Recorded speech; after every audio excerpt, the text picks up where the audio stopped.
Chemistry के video series में आप सभी का एक बार फिर से स्वागत है। केमिस्ट्री के अंतर्गत हमारा धातु कर्म वाला टॉपिक चल रहा था जिसे मेटलर्जी कहते हैं। उसके अंतर्गत हमने सबसे पहली वाली क्लास में देखा था किसी भी अयस्क का रासायनिक नाम और रासायनिक सूत्र, बहुत ही ज्यादा महत्वपूर्ण है, जानना बहुत ही आवश्यक है। दूसरे तीसरे वीडियो में हमने क्रमशः सांद्रण, अयस्कों का सांद्रण और अयस्कों के निष्कर्षण की बात की थी और उसके अंतर्गत आने वाले विभिन्न विधियों की बात की थी। ठीक है, तो अगर आपने पहले के वीडियोस नहीं देखे हैं धातु कर्म वाले तो उसे पहले देखिएगा, क्योंकि यह जो आज का वीडियो है यह पिछले 3 वीडियो पे डिपेंड करेगा या उससे पूरी तरीके से संबंधित होगा, क्योंकि पिछले वीडियो आप देखेंगे तो ये वीडियो आपको समझ में आएगा अच्छे से। ठीक है, क्योंकि पिछले ही वीडियो का संक्षिप्त रूप आज की क्लास में हम देखने वाले हैं। ठीक है, अब जैसे कि एक क्विक रिवीजन के तौर पे मैं आपको और बताना चाहूंगा वो ये है, किसी भी अयस्क से धातु निकालने की जो प्रक्रिया है वो विभिन्न पदों पर निर्भर करती है। सबसे पहले हमको किसी भी अयस्क को बारीक चूर्ण के रूप में पीस लेना होता है, पहला पद। दूसरा पद, ये बारीक पीसा हुआ चूर्ण है उसमें से हमको क्या करना होता है, अयस्कों का सांद्रण करना होता है। मतलब जो ऊपरी तौर पे अशुद्धियां होती है, मिट्टी, कंकड़, पत्थर इत्यादि को हटाना होता है, जिसे कहते हैं अयस्कों का सांद्रण। ठीक है, जिसे हमने दूसरे वीडियो में देखा था धातु कर्म के। और तीसरा जो स्टेप है किसी भी अयस्क से धातु निकालने का वो है धातु का निष्कर्षण, कि जो भी सांद्रित अयस्क मिलता है उसमें से धातु कैसे निकाले हम, उसे कहते हैं धातु का निष्कर्षण। अब धातु का सांद्रण और धातु का निष्कर्षण से संबंधित विभिन्न विधियां देखी थी हमने, और ये जो विभिन्न विधियां हैं किस पे निर्भर करती थी कि अयस्क किस प्रकार का है। मतलब एक ही प्रकार के धातु के विभिन्न अयस्क होते हैं, जैसे एक ही प्रकार के धातु के या तो सल्फाइड अयस्क हो सकते हैं, ऑक्साइड अयस्क हो सकते हैं, कार्बोनेट अयस्क हो सकते हैं इत्यादि। तो अयस्क सल्फाइड है या कार्बोनेट है या ऑक्साइड है, इन सब बातों पे निर्भर करेगा कि विधि क्या होने वाली है निष्कर्षण की या सांद्रण की। बात हमने तो उसे पहले देखिएगा, पिछले के 2-3 वीडियो को बहुत ही अच्छे से समझ में आ जाएगा। मैंने बता भी दिया सारे केसेस। चलिए, आज का हम टॉपिक लेने वाले हैं तांबा, क्योंकि सिलेबस में मेंशन है तांबा और आयरन, मतलब कॉपर और आयरन का निष्कर्षण। तो तांबा और आयरन को हमको डिटेल में देखना पड़ेगा, इस कारण मैंने तांबा को अलग से लेकर एक्सप्लेन कर दिया है। मतलब शुरू से लेकर आखिरी तक तांबे के जितने भी अयस्क होते हैं, चाहे कार्बोनेट हो, सल्फाइड हो या ऑक्साइड हो, इनका निष्कर्षण कैसे करेंगे, किस विधि के द्वारा करेंगे, ये सारी बातें आज के इस वीडियो में मैं बताने वाला हूँ। साथ ही साथ इस वीडियो से कितने प्रश्न आए हैं ACF 2016 और 2017 में, ये भी पूरी बातें बताने वाला हूँ। देखिए, ये टॉपिक है बहुत ही महत्वपूर्ण है। स्ट्रेट फॉरवर्ड क्वेश्चन आते हैं, साथ ही साथ स्ट्रेट फॉरवर्ड क्वेश्चन के साथ साथ 4-4 प्रश्न आते हैं। मतलब हर बार 4 प्रश्न इस टॉपिक से पूछा गया है, स्ट्रेट फॉरवर्ड, बहुत ही इजी प्रश्न। ठीक है, तो टॉपिक कवर करना बहुत जरूरी है, बहुत ही इजी भी है टॉपिक, बस उनमें। तो चलिए देखिएगा, साथ साथ बताते चलो कौन कौन से प्रश्न आए हैं इस वीडियो से। देखिएगा अंत तक देखिए। अब आज का है तांबे का निष्कर्षण किसी भी अयस्क से। तो सबसे पहले समझ लीजिए जो तांबा है प्रकृति में कैसे पाया जाता है। तो तांबा जो है प्रकृति में 2 अवस्था में पाया जाता है, या तो मुक्त अवस्था में होगा, फ्री स्टेट में होगा, या संयुक्त रूप में होगा। ठीक है, मुक्त अवस्था में मतलब ये किसी चट्टानों में धंसा होगा, सिर्फ कॉपर होगा, अन्य तत्वों के साथ यौगिक नहीं बनाया होगा, जिसे मुक्त अवस्था कहेंगे। दूसरा, ये संयुक्त अवस्था में भी पाया जाता है, जैसे ये अन्य तत्वों के साथ मिलकर यौगिक के रूप में हो सकता है। ठीक है, तो अगर सिर्फ कॉपर पाया जा रहा है तो उसे मुक्त अवस्था कहेंगे, या कॉपर किसी अन्य तत्व के साथ मिलकर यौगिक के रूप में पाया जा रहा है तो उसे संयुक्त अवस्था कहेंगे। तो दोनों रूपों में पाया जाता है। ठीक है, तो ये जो कॉपर है फ्री स्टेट मतलब मुक्त अवस्था, और कंबाइंड स्टेट या संयुक्त अवस्था में भी पाया जाता है। ठीक, कंबाइंड अवस्था में पाया जाएगा, कंबाइंड स्टेट में पाया जाएगा तो उसे यौगिक कहेंगे। अब देखिए, अगर जो तांबा प्रकृति में मुक्त अवस्था में पाया जा रहा है तो उसका निष्कर्षण कैसे करेंगे। मुक्त अवस्था मतलब ऐसे ही नहीं कि कहीं पर भी खोदा और तांबा मिल गया, ऐसा नहीं होता। मुक्त अवस्था का भी मतलब ये होता है कि वो जो मुक्त अवस्था में कॉपर होगा वो किसी चट्टान के अंदर, पत्थर के अंदर धंसा हुआ होगा। ठीक, जिससे उस तांबा को अलग करना होगा। हाँ, लेकिन किसी अन्य तत्वों के साथ नहीं होगा, ध्यान रखिएगा शब्द। चट्टान पत्थर में तो होगा, लेकिन वो कॉपर किसी अन्य तत्वों के साथ संयुक्त यौगिक अवस्था में नहीं होगा, समझिएगा। तो मुक्त अवस्था में तांबे का निष्कर्षण कैसे किया जाता है समझिए। सबसे पहले चट्टानों के चारों ओर एक खाई बना दिया जाता है, गड्ढा बना दिया जाता है, और उस गड्ढे में CuSO4 कॉपर सल्फेट का विलयन डाल दिया जाता है, जो कि एक अम्लीय विलयन होता है। ठीक है, होगा क्या, अब यहाँ पर विद्युत अपघटन की प्रक्रिया होने वाली है। जैसा कि हम देखते हैं विद्युत प्रवाह करेंगे, कैथोड और एनोड वाला कॉन्सेप्ट आएगा, जैसा कि हम स्कूल में बचपन से पढ़ते आ रहे हैं। क्या करेंगे कि कि उस चट्टान के चारों ओर गड्ढा बनाकर उसमें CuSO4 का विलयन भर देंगे जो कि अम्लीय विलयन है। अब इसमें पहले से एक शुद्ध लोहे की छड़ उस विलयन में हम डाल देंगे जो कैथोड का कार्य करेगा, और यह जो चट्टान है ये एनोड का कार्य करेगा। बात समझ में? अब जब विद्युत प्रवाह किया जाएगा तो क्या होगा, जो चट्टान के अंदर पाया जाने वाला मुक्त अवस्था में जो कॉपर है, तांबा है, वो कैथोड में इकट्ठा हो जाएगा। और कैथोड खुद क्या था, पहले से लिया हुआ एक शुद्ध तांबा का छड़, ठीक है, रॉड, कॉपर की रॉड। वहीं पर जाके इस चट्टान से निकलकर तांबा जाके इकट्ठा हो जाएगा उस शुद्ध तांबे की छड़ में जो कैथोड है। और यह जो चट्टान है ये एनोड का कार्य करता है जिसमें अशुद्धियां रह जाएंगी। इस प्रकार से मुक्त अवस्था में जो कॉपर था जो चट्टान के अंदर था वो कैथोड में एकत्रित हो गया, जिसे हम निकाल लेंगे। ठीक है, तो ये मुक्त अवस्था में पाए जाने वाले कॉपर का निष्कर्षण कैसे करें उसका आंसर है, तो लिखा हुआ है। ठीक, CuSO4 का अम्लीय विलयन होगा। दूसरा, विलयन में डूबी हुई शुद्ध कॉपर की छड़ कैथोड का कार्य करेगी, ठीक है, और चट्टान एनोड का कार्य करेगा। फिर विद्युत प्रवाह करके कैथोड में शुद्ध तांबा इकट्ठा हो जाएगा और अशुद्धि चट्टान में रह जाएगी। बात समझ में? इस तरीके से प्राप्त किया जाएगा। हम आगे बढ़ते हैं। अब ऐसे हम अयस्क को देखेंगे जो कॉपर का ही होने वाला है। देखिए यहाँ पर तांबा मैंने एक बार लिख दिया है। अब मैं बात करूंगा ऑक्साइड या कार्बोनेट अयस्क की, मतलब वो तांबे का ऑक्साइड और कार्बोनेट अयस्क होने वाला है। ठीक है, तो बार बार तांबा मैं नहीं लाने वाला हूँ उपयोग में। देखिए, अब ऐसे तांबे के अयस्क की बात करेंगे जो या तो ऑक्साइड के रूप में हो, या कार्बोनेट के रूप में हो, या सल्फाइड के रूप में हो।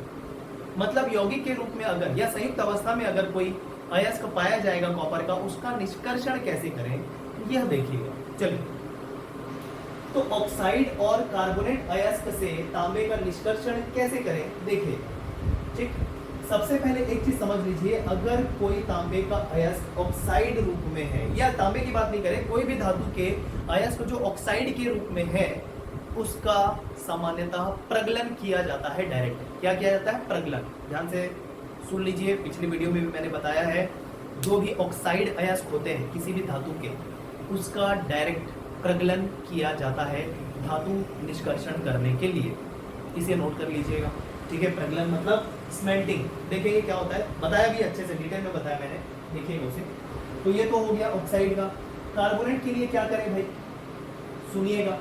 जब कभी भी कोई भी कार्बोनेट अयस्क हो, जैसे कॉपर के कार्बोनेट की अभी हम बात करेंगे, तो कॉपर के कार्बोनेट अयस्क का निष्कर्षण, मतलब कॉपर के कार्बोनेट अयस्क से धातु का या कॉपर का निष्कर्षण के लिए सबसे पहले कार्बोनेट अयस्क का पहले निस्तापन करना होगा। क्या करना होगा? निस्तापन, जिसे इंग्लिश में कैल्सिनेशन कहते हैं। पहला प्रश्न इस टॉपिक से या इस वीडियो से जो पूछा गया था ACF में। ठीक है, काउंट करके बता रहा हूँ कितने प्रश्न पूछे गए थे, देखिए। ठीक है, अब डायरेक्ट ऐसा नहीं पूछा गया था कि तांबे का जो कार्बोनेट अयस्क होगा किस विधि के द्वारा उसका निष्कर्षण किया जाएगा, डायरेक्ट ऐसे नहीं पूछा था। कैसे पूछा था? पूछा था कि मेलेकाइट अयस्क का निष्कर्षण किस विधि द्वारा किया जाता है। समझ में ही बात, मेलेकाइट नाम से दिया। अब जब तक आपको मेलेकाइट किस धातु का अयस्क है ये नहीं पता होगा, और मेलेकाइट स्वयं ऑक्साइड अयस्क है या सल्फाइड अयस्क है या कार्बोनेट अयस्क है ये नहीं पता होगा, तो उसके लिए प्रयोग में लानी जाने वाली विधि कौन सी है ये आप नहीं बता पाएंगे। समझ में एक बात। तो इसके लिए सबसे पहला वीडियो धातु कर्म का, जिसमें मैंने पूरे अयस्क का नाम और उसका रासायनिक सूत्र बता दिया और किसका वो अयस्क है, और सल्फाइड है या ऑक्साइड है या कार्बोनेट है, ये भी सारी बातें बता रखी है। देखिएगा उसको, ये बहुत ही जरूरी है। अदरवाइज आप पहला वीडियो नहीं करेंगे तो इस पूरे चैप्टर को पढ़ने का कोई मतलब नहीं होगा, क्योंकि प्रश्न पूछा था मेलेकाइट के नाम से। किसके नाम से? मेलेकाइट के नाम से। ठीक, मेलेकाइट के नाम से। अब मेलेकाइट किसका अयस्क है ये पता करने के लिए, एग्जाम में तो दिया नहीं था, तो उसको पता करने के लिए आपको पता करना था कि इसका रासायनिक सूत्र क्या है। तभी तो पता चलता है इसमें कॉपर है कि क्या है, और साथ ही साथ कार्बोनेट है कि ऑक्साइड है, सल्फाइड है। तो मेलेकाइट जो होता है उसका फॉर्मूला मैं बताने वाला हूँ, तो आप डिसाइड कीजिएगा ये कौन सा है। मेलेकाइट का फॉर्मूला होता है CuCO3.CuOH twice। ठीक है, ये होता है मेलेकाइट का फॉर्मूला। मतलब यहाँ पर कॉपर दिखाई दे रहा है, मतलब कॉपर का अयस्क है, साथ ही साथ कार्बोनेट है कि ऑक्साइड है या सल्फाइड है, तो उसका आंसर है ये। देखिए CO3 लगा है, मतलब कार्बोनेट है। ठीक है, तो मेलेकाइट का सांद्रण या माफ कीजिए मेलेकाइट का जो निष्कर्षण है वो उसी विधि से किया जाएगा जिस विधि से कार्बोनेट अयस्क का निष्कर्षण करते हैं। बात समझ में? तो कार्बोनेट अयस्क का निष्कर्षण निस्तापन के द्वारा किया जाता है, कैल्सिनेशन के द्वारा किया जाता है। डायरेक्ट आंसर ऑप्शन में दिया हुआ, ठीक है।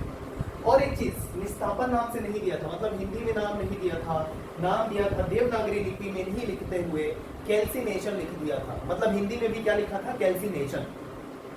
तो इस तरीके से आपको हिंदी नाम के साथ साथ इंग्लिश नाम भी ध्यान में रखना होगा दोस्तों।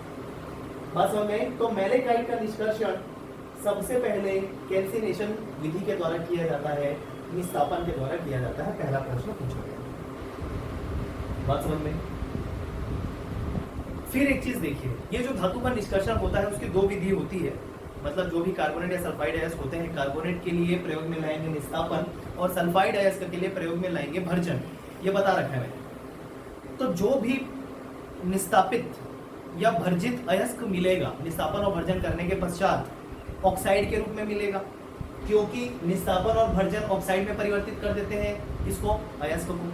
तो जो भी ऑक्साइड अयस्क मिलेगा उसके बाद उस ऑक्साइड अयस्क का प्रगलन करना होता है, स्मेल्टिंग करना होता है, ठीक है।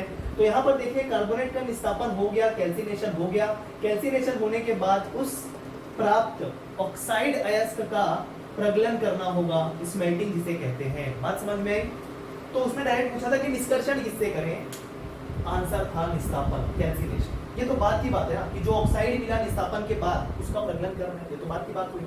तो ये एक प्रश्न आया मैलेकाइट के नाम से पूछा।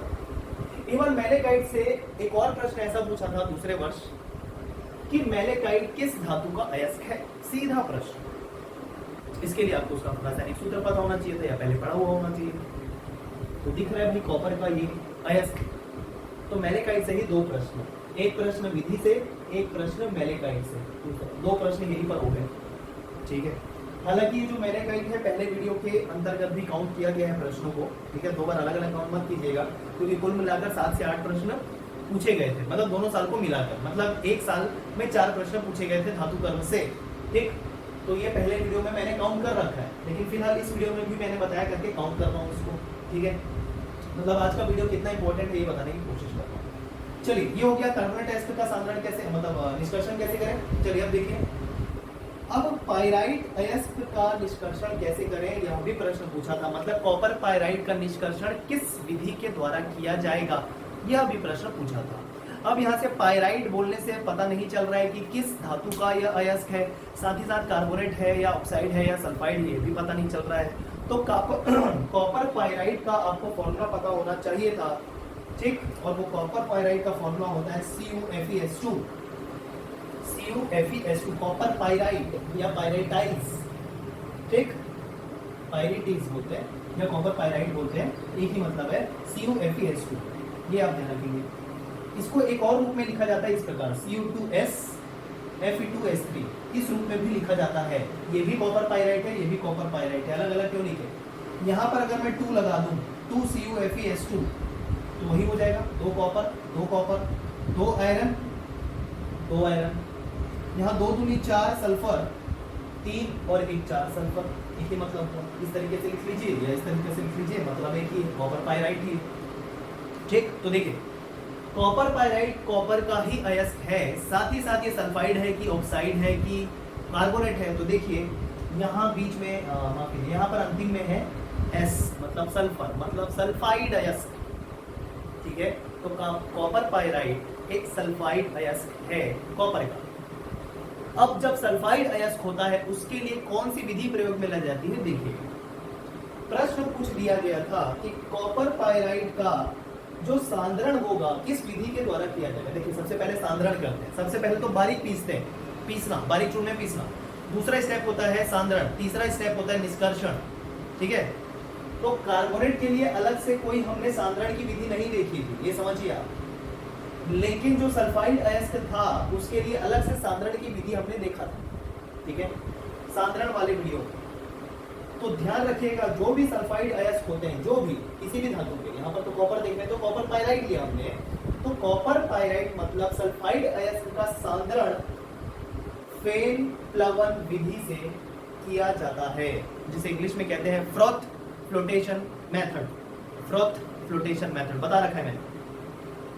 तो सल्फाइड अयस्क का सांद्रण फेन प्लवन विधि से किया जाता है, या फिर प्रश्न पूछा है पायराइट, कॉपर पायराइट का सांद्रण किससे किया जाता है, तो वो भी आंसर होगा फेन प्लवन विधि, फ्रॉथ फ्लोटेशन मेथड। तो दो प्रश्न इससे पूछे थे, मतलब इस वीडियो से तीसरा प्रश्न कॉपर पायराइट से पूछा था कि किस विधि से द्वारा किया जाता है, और एक बार प्रश्न पूछा था कि सांद्रण सल्फाइड अयस्कों का सांद्रण किस विधि के द्वारा किया था, मतलब सल्फाइड के नाम से पूछा था एक बार, और एक बार कॉपर पायराइट के नाम से पूछा था। मतलब इसी फेन प्लवन विधि से दो प्रश्न पूछ लिए गए थे। तो यहाँ से इस वीडियो से हो गया कुल अभी तक 4 प्रश्न, ठीक है, 1 2 3 4, 2 प्रश्न इससे 4 प्रश्न अभी तक होगा। क्लियर है क्या? फिर से मेरे साथ बोले। सबसे पहले सांद्रण होगा, सल्फाइड अयस्कों के सांद्रण के लिए फेन प्लवन विधि। सांद्रण के बाद किसी भी अयस्क का निष्कर्षण किया जाता है। निष्कर्षण के लिए 3 विधियां होती है, भर्जन, विस्थापन और क्या, प्रगलन। सबसे पहले जो भी सांद्रित अयस्क होता है उसका भर्जन या फिर विस्थापन करते हैं। सल्फाइड के लिए क्या करते हैं, सल्फाइड के लिए भर्जन करते हैं और कार्बोनेट के लिए निस्तापन करते हैं। क्लियर है? उसके बाद जो भी निस्तापित या भर्जित अयस्क होता है उसका प्रगलन करते हैं। एकदम क्लियर हो गया होगा। अब देखिए, फेन प्लवन विधि से सांद्रण कर दिया किसका, कॉपर पायराइट का। कॉपर पायराइट की ही बात कर रहे हैं पूरा। देखिए, तो जो भी आपको सांद्रित अयस्क मिला है फेन प्लवन विधि के करने के बाद, उससे सांद्रित अयस्क का या सांद्रित सल्फाइड अयस्क का भर्जन करते हैं। जैसे कि मैंने बताया था, जो भी सल्फाइड अयस्क होगा उसका भर्जन किया जाएगा, रोस्टिंग किया जाएगा। ठीक है, अब भर्जन की पूरी प्रक्रिया मैंने बता दी है कि वायु की उपस्थिति में गर्म किया जाता है। किसमें, परावर्तनी भट्टी में, जैसे इंग्लिश में रिवर्बोरेटरी फर्नेस कहते हैं। पूरी बातें बताइए, ठीक है। परावर्तनी भट्टी, रिवर्बोरेटरी फर्नेस, भर्जन, वायु की उपस्थिति मतलब ऑक्सीजन की उपस्थिति में गर्म करते हैं। तो देखिएगा, अब इस परावर्तनी भट्टी में या भर्जन की जो प्रक्रिया होगी किसके लिए, कॉपर पायराइट के लिए, वो पूरी बातें लिखी। देखिए, सबसे पहले CuFeS2 मतलब कॉपर पायराइट ऑक्सीजन के साथ संयुक्त होकर क्या बना लेगा, Cu2S, कॉपर सल्फाइड। ठीक है, अब ये Cu2S को अलग से क्या बोलते हैं, कॉपर ग्लैंस बोलते हैं। प्रकृति में ये कॉपर ग्लैंस मतलब Cu2S स्वतंत्र मतलब अलग से भी पाया जाता है। फिलहाल तो यहाँ पर क्या है, आयरन जुड़ गया तो कॉपर पायराइट हो गया। आयरन नहीं होता, Cu2S होता तो उसे क्या कहते हैं, कॉपर ग्लैंस। समझिएगा, ठीक है। तो यहाँ पर ये रिएक्शन देखिए, ऑक्सीजन के साथ संयुक्त होकर कॉपर ग्लैंस मतलब Cu2S कॉपर सल्फाइड बनाता है। साथ ही साथ FeS ferrous sulphide, ferrous sulphide बना रहा है FeS। साथ ही साथ SO2 gas, sulphur dioxide gas मुक्त हो रही है। ठीक, देखिए क्या क्या प्राप्त हो रहा है यहाँ से, ये और ये काम की चीज है। SO2 भी काम की चीज है क्योंकि हर भर्जन में, हर रिएक्शन में SO2 निकलती है। ठीक है, तो ये तो काम की है, लेकिन फिर हम हाईलाइट किसको कर रहे हैं, ये सारी चीजों। ठीक है, अब उसके बाद जो FeS मिला है वो फिर से ऑक्सीजन के साथ क्रिया करके FeO बना लेगा। मतलब ये जो फेरस सल्फाइड है वो ऑक्सीकृत होकर फेरस ऑक्साइड बना लेता है, FeO। ठीक, और फिर से SO2 गैस मुक्त होगी। तीसरे स्टेप में देखिए, ये जो कॉपर सल्फाइड मिला है, कॉपर ग्लास जिसको कह रहे हैं, Cu2S, फिर से ऑक्सीजन के साथ क्रिया करके Cu2O बना रहा है। मतलब जिसे क्यूप्राइड कहते हैं। Cu2O को क्या कहते हैं, क्यूप्राइड, Cu2O। ठीक है, मतलब कॉपर ऑक्साइड। क्लियर है? और SO2 गैस मुक्त होगी क्योंकि भर्जन में SO2 गैस मुक्त होती ही। तो इस तरीके से भर्जन करने के बाद Cu2S मिला, Cu2S फिर से ऑक्सीजन के साथ संयुक्त होकर ऑक्साइड बना लिया, और यहाँ पर से जो FeS मिला था वो भी ऑक्सीजन के साथ संयुक्त होकर FeO बना लिया। तो ये 3 स्टेप आपको ध्यान में रखना है। और भर्जन करने के बाद जो अयस्क मिलेगा, मिश्रित अयस्क जो मिलेगा, उसमें Cu2S भी होगा, FeS भी होगा, FeO भी होगा और Cu2O भी होगा। ये चारों चीजें होगी। SO2 तो मुक्त हो जा रही है गैस के रूप में। ये हो गया। अब इतनी सारी चीजें मिली हुई, ध्यान रखना, ये आगे जाके और अभिक्रिया वगैरह करेंगे, देखना। ठीक है, आगे बढ़े। ये हो गया भर्जन। अब जो भर्जन हो गया उसके बाद क्या करेंगे, प्रगलन करेंगे, स्मेल्टिंग करेंगे। क्यों, जो कि ऑक्साइड अयस्क मिल जाता है तो फिर उसके बाद प्रगलन किया जाता है। तो देखिए, इसका प्रगलन करेंगे। देखिए, साथ साथ बाकी भी चीजें उपस्थित है, उसका क्या होगा वो भी देखिए। चलिए, प्रगलन मतलब स्मेल्टिंग, इसको वात्या भट्टी में करते हैं। वात्या भट्टी मतलब ब्लास्ट फर्नेस इंग्लिश में। क्लियर? अब देखिए, जो Cu2O क्यूबराइट मिला था, कॉपर ऑक्साइड जो मिला था, वो FeS के साथ अभिक्रिया कर लेगा। ये FeS और ये दोनों आपस में अभिक्रिया कर लेंगे और अभिक्रिया करने के फलस्वरूप बना लेंगे Cu2S और FeO। मतलब ये क्या, ये तो ऑक्साइड जो मिला था यहाँ से वो फिर सल्फाइड बन गया। क्या मतलब हुआ, मतलब है, ठीक है। प्रगलन मतलब वात्या भट्टी में ये सारी क्रिया हो रही है। देखिएगा क्यों, धीरे धीरे ना ऐसा करके ना आयरन बाहर होने वाला है। आयरन बाहर करना है, आयरन नहीं चाहिए यहाँ पर, कॉपर चाहिए, इस कारण वो बाहर होने वाला है। देखते रहिएगा कैसे। यहाँ से मिल गया Cu2S, यहाँ पर का कॉपर काम का है, हालांकि सल्फर जो है बाद में हटाएंगे हम, और मिला FeO, फेरस ऑक्साइड। ये फेरस ऑक्साइड ये जो यहाँ से प्राप्त हुआ है, ये वात्या भट्टी में उपस्थित बालू के सिलिका से क्रिया करके, बालू होता है अंदर में वात्या भट्टी के, ठीक है, रेत, जिसकी सिलिका से क्रिया करके, और सिलिका होता है SiO2, उसके साथ क्रिया करके बना लेगा FeSiO3, FeSiO3, फेरस सिलिकेट। और फेरस सिलिकेट एक धातुमल होता है, स्लैग होता है, जिसे निकाल दिया जाता है लिक्विड फॉर्म में। ठीक है, बात समझ में आई इतनी? तो देखिए यहाँ से कुछ पोर्शन आयरन का निकल गया धातुमल के रूप में, लेकिन अभी भी बचा हुआ है, वो सल्फाइड के रूप में भी बचा हुआ है। देखिएगा, इतनी बातें हो गई। अब कुछ अमाउंट ऑक्साइड के रूप में निकल गया आयरन का। अभी भी ये FeS का कुछ पोर्शन बचा हुआ है, जो तली में मिलेगा। तली में कैसे, वात्या भट्टी के तली में मिलेगा, और जो भी निचली सतह या तली में मिलेगा उसे मैट कहते हैं, मैट। और चूंकि ये कॉपर से मिल रहा है, कॉपर के अयस्क से मिल रहा है, इस कारण इसको कहा जाता है कॉपर मैट। प्रश्न आया था इससे डायरेक्ट कि कॉपर मैट किसका किसका मिश्रण होता है, तो कॉपर मैट Cu2S यहाँ से जो प्राप्त हुआ है, और पहले से जो स्थित है कुछ मात्रा में FeS का, ये दोनों का मिश्रण होता है कॉपर मैट। प्रश्न पूछा था डायरेक्ट, देख लीजिएगा, पहला ही प्रश्न था, ठीक है। खैर वो तो साइड पे डिपेंड करेगा, किसी एक साइड में पहला ही प्रश्न था कि कॉपर मैट किसका किसका मिश्रण होता है। तो कॉपर मैट Cu2S, ठीक, कॉपर सल्फाइड और फेरस सल्फाइड का मिश्रण होता है। क्लियर है? इसे देखिए क्यूप्रस ऑक्साइड कहते हैं, माफ कीजिएगा, Cu2O को क्या कहते हैं, क्यूप्रस ऑक्साइड। ये चीज आप करेक्ट कर लीजिएगा, बोलने चालने में कुछ कुछ चीजें हो सकती है मिस्टेक। तो Cu2O को क्यूप्रस ऑक्साइड कहते हैं, ठीक है, और Cu2S को क्यूप्रस सल्फाइड कहते हैं। क्यूप्रस ऑक्साइड, क्यूप्रस सल्फाइड, ठीक है, इतनी बातें ध्यान रखिएगा। तो cuprous sulphide Cu2S plus FeS का मिश्रण होता है कॉपर मैट, जो निचली सतह पर प्राप्त कर लिया जाता है। लेकिन अभी भी क्या, अभी भी ये बचा हुआ, इसको कैसे करेंगे? फिर से ये क्या होगा, ये जो बचा हुआ FeS है, अब ये जो दो मिश्रण प्राप्त हुआ है, कॉपर मैट जो प्राप्त हुआ है, इसको हम डाल देते हैं किसमें, परावर्तनी भट्टी में, माफ कीजिए परावर्तनी भट्टी नहीं, बेसेमर परिवर्तक में डाल देते हैं। मतलब अब जो प्रोसेस होने वाला है वो बेसेमराइजेशन का होने वाला है, जिसे कहते हैं हिंदी में बेसेमरीकरण, बेसेमरीकरण, ठीक है। मतलब ये जो कॉपर मैट मिला है, इसे एक अलग इक्विपमेंट में डाल दिया जाता है, जिसे बेसेमर परावर्तक के रूप में जाना जाता है, और जो प्रक्रिया होगी बेसेमर परिवर्तक में, उसे कहेंगे बेसेमरीकरण, बेसेमराइजेशन। इस बेसेमराइजेशन से ये बचा हुआ FeS चला जाएगा, ठीक है, ये ध्यान रखिए।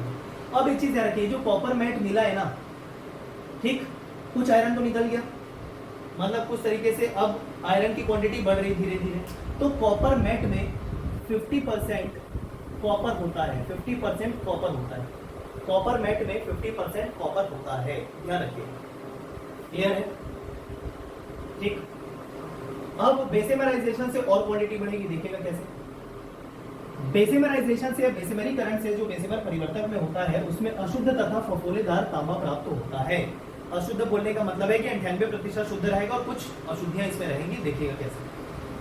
कौन कौन सी क्रिया इसमें होती है वो देखिए। सबसे पहले कॉपर की क्रिया मैं थोड़ी बाद में बताता हूँ। इस FeS के साथ हुआ क्या, देखिए, ये जो कॉपर मैट जिसमें FeS भी है, वो बेसेमर परिवर्तक में डाला जाएगा, और वहां पर भी ऑक्सीजन होने वाला है, और ये FeS ऑक्सीजन के साथ संयुक्त होकर फिर से FeO बना लेगा, जो ये वाली अभिक्रिया होगी, ये वाली, यही अभिक्रिया सेम फिर से बेसेमर परिवर्तक में हो जाएगी, प्राप्त हो जाएगा FeO, मतलब फेरस ऑक्साइड, ठीक। और यही फेरस ऑक्साइड फिर से इस बेसेमर परिवर्तक के सिलिका से क्रिया करके फिर से बना लेगा फेरस सिलिकेट FeSiO3 जो धातुमल के रूप में फिर से इस बेसेमेर परिवर्तक से निकाल दिया जाएगा। मतलब जो अब ये बचा हुआ था फिर से ऑक्सीजन से क्रिया किया, FeO बनाया, FeO फिर से सिलिका से क्रिया किया, FeSiO3 बना लिया, अब उसको धातुमल के रूप में, क्योंकि वो धातुमल है, धातुमल के रूप में निकाल दिया गया। इस तरीके से आयरन हो गया बाहर। फाइनली 2 स्टेप में बाहर हो रहा है। पहला स्टेप प्रगलन में, दूसरा स्टेप बेसेमराइजेशन। 2 बार होके बाहर हो रहा है ये आयरन। एकदम क्लियर? ठीक है, वही प्रक्रिया रिपीट हुई बेसेमर परावर्तक में, एक ये वाली और एक ये वाली। ये 2 अभिक्रिया आप इसके अंतर्गत और ऐड कर सकते हैं जो मैंने यहाँ नहीं लिखा। ठीक है, अब इस क्यूप्रस सल्फाइड के साथ क्या हुआ देखिए। ये Cu2S ऑक्सीजन के साथ क्रिया करके बना लेगा क्यूप्रस ऑक्साइड Cu2O, ठीक है, और SO2 गैस मुक्त होगी। फिर से क्या होगा, ये जो Cu2O है, अब देखिए ये जो है ना सल्फाइड, क्यूप्रस सल्फाइड, ये पूर्ण रूप से ऑक्साइड में नहीं बदला है, कुछ पोर्शन ऑक्साइड में बदला है और कुछ ऐसा ही रह गया है Cu2S। तो क्या होगा, ये Cu2O क्यूप्रस ऑक्साइड जो बना है, ये पहले से स्थित, कुछ मात्रा में पहले से स्थित क्यूप्रस सल्फाइड के साथ क्रिया करके आपको पूरी तरीके से मुक्त अवस्था में कॉपर प्रदान कर देगा। तो देखिए ये जो अभिक्रिया मिली, तो यहाँ से जो Cu2O मिला वो वापस पहले से स्थित Cu2S के साथ क्रिया कर लेगा और मिल जाएगा मुक्त कॉपर और SO2 गैस मुक्त हो जाएगी। मतलब ये 2 अलग अलग अभिक्रिया है। एक अभिक्रिया यहाँ तक, फिर वापस क्या करेंगे आप, एक अभिक्रिया इसको लिख लेंगे, एक पूरा यहाँ से यहाँ तक पहला अभिक्रिया और दूसरी अभिक्रिया यहाँ से यहाँ तक, मतलब Cu2O Cu2S के साथ अभिक्रिया करवा दीजिएगा और मिल जाएगा 6Cu प्लस SO2। मतलब इसकी और इसकी अभिक्रिया दूसरी अभिक्रिया में हो रही है। ठीक है, तो पहली अभिक्रिया यहाँ से लेकर यहाँ तक, दूसरी अभिक्रिया ये प्लस ये इज इक्वल टू दिस। वो बैलेंस वगैरह है, देख लीजिएगा उसके अनुसार। समझ में आई बात? तो इस तरीके से आप इसको 2 अलग अलग अभिक्रियाओं के रूप में भी लिख सकते हैं। ठीक है, अब देखिए 2 दूनी 4 और 2 6 कॉपर है। एकदम क्लियर हो गया? फिर से बोल रहा हूँ, यहाँ से यहाँ एक अभिक्रिया और ये प्लस ये इज इक्वल टू ये दूसरी अभिक्रिया, अलग अलग करके लिख सकते हैं, मैंने एक साथ लिख दिया। तो इस तरीके से प्राप्त हो गया अब सिर्फ कॉपर। लेकिन फिर भी इस बेसेमराइजेशन से जो कॉपर मिला है उसे कहते हैं ब्लिस्टर कॉपर, मतलब फफोलेदार तांबा। फफोलेदार तांबा, फफोला क्यों पड़ा देखिए बताऊंगा। जो कि 98% शुद्ध तांबा होता है, लेकिन कुछ अशुद्धियां जैसे इसमें आयरन अभी भी बचा हुआ है, थोड़ा सा आर्सेनिक, लेड, टीन इत्यादि अशुद्धियां बची हुई है जो घुलनशील रूप में है, निकल जाती है, उसका टेंशन नहीं है। फिलहाल देखिए क्या ब्लिस्टर कॉपर या फफोलेदार तांबा कैसे हुआ। आप देख पा रहे हैं कंटिन्यू सल्फर डाइऑक्साइड गैस मुक्त हो रही है ठंडा होने के बाद। मतलब ठंडा होने के बाद जब भी SO2 गैस मुक्त होगी तो इस कॉपर में छिद्र बनाते हुए निकलेंगे, फफोले का निर्माण करते हुए निकलेंगे। ठीक है, तो इस कारण कॉपर में फफोला पड़ा जैसा दिखाई देता है। इस कारण इस बेसेमराइजेशन के पश्चात मिले हुए तांबे को कहा जाता है फफोलेदार तांबा। SO2 गैस निकलने से पैदा होता है। एकदम क्लियर हो गया? तो भैया अगर पूछ लिया जाए एक और प्रश्न आपसे कि फफोलेदार तांबा या ब्लिस्टर कॉपर किस विधि के बाद प्राप्त किया जाता है, तो आपका आंसर आएगा बेसेमरीकरण के बाद। क्लियर होगा? ये पूरा प्रक्रिया है क्या, कॉपर पायराइट का अयस्क से निष्कर्षण के द्वारा। और फिर इसके बाद देखिए 98% प्योर है, अब हमको 100% प्योर चाहिए, तो उसके लिए फिर से कौन सी प्रक्रिया अपनाई जाएगी, विद्युत अपघटन वाली प्रक्रिया अपनाई जाएगी, जिसमें क्या करेंगे, इस 98% प्योर कॉपर को डाल देंगे विलियन में। किस विलियन में? CuSO4 के विलियन में, कॉपर सल्फेट के विलियन में। फिर जो आपका शुद्ध तांबे की छड़ लेंगे जो कैथोड होगा, और यह अशुद्ध तांबा एनोड का कार्य करेगा पहले की तरह, विद्युत प्रवाह करेंगे, तो इसमें का जो प्योर, सिर्फ प्योर कॉपर ही जो मिला है वो निकल के कैथोड पर चला जाएगा और अशुद्धि रह जाएगी वहीं पर। ठीक है, तो इस तरीके से विद्युत अपघटन के द्वारा शुद्ध तांबा प्राप्त किया जाएगा जो 99.99% प्योर रहेगा विद्युत अपघटन के बाद। इसके बाद का प्रोसेस जो मैंने नहीं लिखा है क्योंकि पहले ही मैंने बता दिया। जब मुक्त अवस्था में मिलता है तो फिर क्या करते हैं, जो उसमें कुछ अशुद्धि होती है उसको हटाने के लिए, जैसे iron, arsenic, lead, tin, nickel, इस प्रकार की अशुद्धि उसको हटाने के लिए क्या करते हैं, विद्युत अपघटन की प्रक्रिया करते हैं। क्लियर है? तो इस तरीके से आपको ध्यान रखना है। तो कितने प्रश्न पूछे गए थे भाई? 5 प्रश्न अभी तक हो गए। अब देखिए एक और प्रश्न, छठवां प्रश्न पीतल से पूछा गया था कि पीतल कौन से मिश्र धातु है, मतलब किन किन धातुओं का मिश्र धातु है। तो इससे भी प्रश्न है, पूरी लिस्ट मैंने बना दी है। मिश्र धातु और उसका संगठन क्या है। मिश्र धातु क्यों बनाते हैं कि कोई भी धातु की ऐच्छिक गुण पाने के लिए, रिक्वायर्ड प्रॉपर्टी पाने के लिए, जैसे कि जंग रंगने से बचाना है, तन्यता बढ़ानी है, ठीक है, टेम्परेचर मेल्टिंग पॉइंट बढ़ाना है, इस तरीके से विभिन्न कार्यों के लिए या अलग अलग पर्पसेस के हिसाब से मिश्र धातु बनाया जाता है कि एक धातु में दूसरी धातु मिला दी जाती है, तो उसकी प्रॉपर्टी एनहांस हो जाती है। ठीक है, तो देखिए ये एक और टॉपिक है, तांबे का ही मिश्र धातु बता रहा हूँ क्योंकि तांबा टॉपिक है हमारा। तो पहला तांबे का मिश्र धातु पीतल। पीतल किसका किसका मिश्रण देखिए, पीतल जो है जिसे इंग्लिश में क्या कहते हैं, ब्रास। ब्रास, ठीक है। कॉपर और जिंक का मिश्रण, प्रतिशत देख लीजिएगा, प्रतिशत से प्रश्न नहीं पूछा गया था लेकिन फिर भी कर लेना है। कॉपर और जिंक का मिश्रण होता है पीतल। कांसा को कहते हैं ब्रॉन्ज। कांसा को कहते हैं ब्रॉन्ज, जो कि कॉपर और टिन का मिश्रण होता है, याद करते चलिए। तीसरा जर्मन सिल्वर। जर्मन सिल्वर, कहीं भी कॉपर पता नहीं चल रहा है यहाँ पर, वैसे दोनों में भी नहीं चल रहा है लेकिन तो और अलग लग रहा है। जर्मन सिल्वर, ठीक, लेकिन जर्मन सिल्वर में सिल्वर का कहीं नामो निशान नहीं होता, ना ही कोई जर्मेनियम नाम का एक धातु होता, वो भी नहीं होता। तो इसमें क्या होता है देखिएगा, जर्मन सिल्वर में कॉपर होगा, जिंक होगा, मतलब जो कॉम्पोजिशन पीतल का था वो 2 कॉम्पोजिशन मिल ही रहे, साथ ही साथ एक एक्स्ट्रा है निकेल, तो कॉपर, जिंक और निकेल मिलेगा जर्मन सिल्वर में। ठीक है, गन मेटल। गन मेटल तांबे का ही मिश्र धातु है, देखिएगा, तांबा, जिंक और टिन, तीनों का मिश्रण। ठीक है, कॉपर, जिंक, टिन, ये ऊपर के 2 का जितने भी धातु है मिला दे तो क्या बन जाएगा, गन मेटल। लेकिन प्रतिशत ध्यान में रखिएगा भाई। ठीक है, अगला है मुद्रा मिश्र धातु, मतलब जिससे कॉइन बनाया जाता है, अगर उसमें तांबा है तो कॉपर और टिन का मिश्रण। ठीक, मोनल मेटल भी तांबे का मिश्र धातु है, अलॉय है, मिश्र धातु को अलॉय कहते हैं। कॉपर, आयरन, निकेल का मिश्रण होता है मोनल मेटल। ठीक है, तो ये भी प्रश्न पूछे जाते हैं आपसे, तांबे से ही प्रश्न पूछा गया। देखिए अधिकतर प्रश्न तांबे से ही पूछे गए थे क्योंकि सिलेबस में तांबा और आयरन 2 ही है, लेकिन उसके अलावा भी अतिरिक्त मैंने बहुत सारी चीजें बता दी।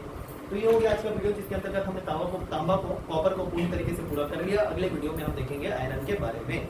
चलिए मिलते हैं अगले वीडियो में, धन्यवाद।